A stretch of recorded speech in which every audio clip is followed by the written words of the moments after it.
लाल किला तशद्दुद मामले में मुलजिम दीप सिद्धू को दिल्ली पुलिस की क्राइम ब्रांच की टीम आज 30 हज़ारी कोर्ट में पेश करेगी। सिद्धू को 10 बजे 30 हज़ारी कोर्ट में पेश किया जाएगा। जराये के मुताबिक पुलिस तहवील में तौसी का मुतालबा कर सकती है।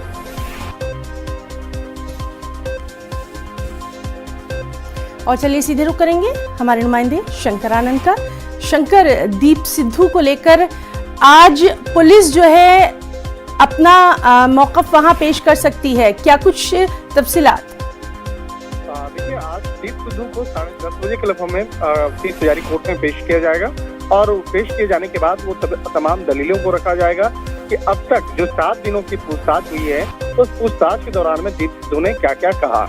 लेकिन इस मामले से जो हमारे सूत्र बताते हैं क्राइम ब्रांच के, वो उनका कहना है कि अभी तक जो पूछताछ हुई है उसमें कई बड़े मसलों पर दीप सिद्धू झूठ बोल रहा है, वो सच नहीं बता रहा है और जिस तरह से बकायदा उसके खिलाफ काफी सख्त जो है इल्जाम है, उस इल्जाम पर लगातार वो झूठ बोल रहा है और इस मामले में उसे बाहर भी लेके जाना है। यानी कि हरियाणा और पंजाब के जिन जिन स्थानों पर वो छुप के रहा था तो उस जगह पे लेके जाना है। तो शायद आज किसी के बुनियाद पर भी बकायदा उसकी रिमांड और आगे मांगी जाए, क्योंकि 7 दिनों की रिमांड पूरी हो चुकी है, आगे 7 दिन और बाकी है।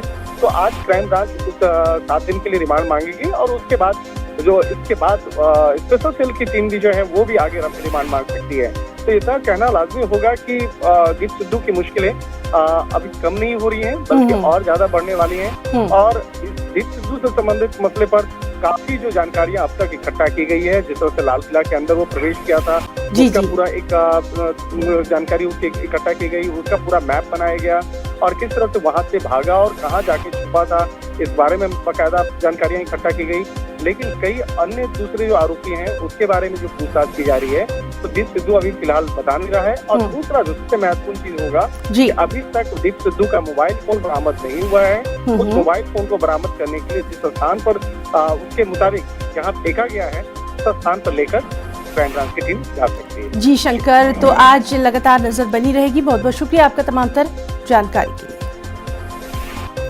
किसानों के एहतजाज के ताल्लुक से बात करेंगे। किसानों के एहतजाज को आज 83 दिन हो चुके हैं। किसान अपने मुहाज पर डटे हुए हैं। मरकजी हुकूमत के रवैये में भी कोई तब्दीली नजर नहीं आ रही है। हालांकि इस सबके बीच दिल्ली के अतराफ सिक्योरिटी, बैरिकेटिंग, खारदार तारें बदस्तूर हैं। वहीं किसान मुल्क भर में महापंचायत के जरिए हुकूमत पर दबाव बनाने की कोशिश में भी मसरूफ हैं।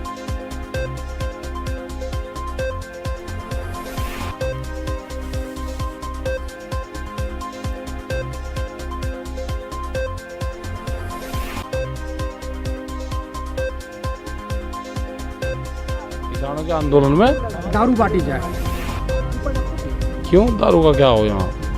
उन्होंने उनकी वीडियो वायरल हो रही है, उसमें खुद उन्होंने मंच से बड़ी पब्लिक में कहा है कि किसानों के आंदोलन में हर चीज़ उनको दी जाए, खाने, दारू सब कुछ दी जाए उनको। याद तो नहीं कोई दारू की इस तरह का कोई प्रोग्राम है। हम तो इसके बहुत खिलाफ है दारू के। तो जिस तरह के बयानबाजी वो कर रही हैं तो और क्या पता भाई क्यों कर रही है बयानबाजी? उनका क्या मतलब आंदोलन से? उनका क्या मतलब आंदोलन? तो फिर इस तरह की बयानबाजी क्यों कर रहे हैं? कोई क्या कर रहा है, हम क्या कर रहे भाई? हाँ, तो आप लोग इसके बिल्कुल खिलाफत में हैं कि दारू कोई यहाँ पी लगाने गए आंदोलन में? इसका बहुत तो है नहीं। रोटी खाने का भी किसान का, दारू पीने का है इसका बहुत। ये क्या लक्षण है यहाँ? तो पार्टी किस तरह की वजह से बयानबाजी क्यों कर रही है? गलत चीज है, नहीं करनी चाहिए। अपने आंदोलन में बांटे जो बांटना हमने।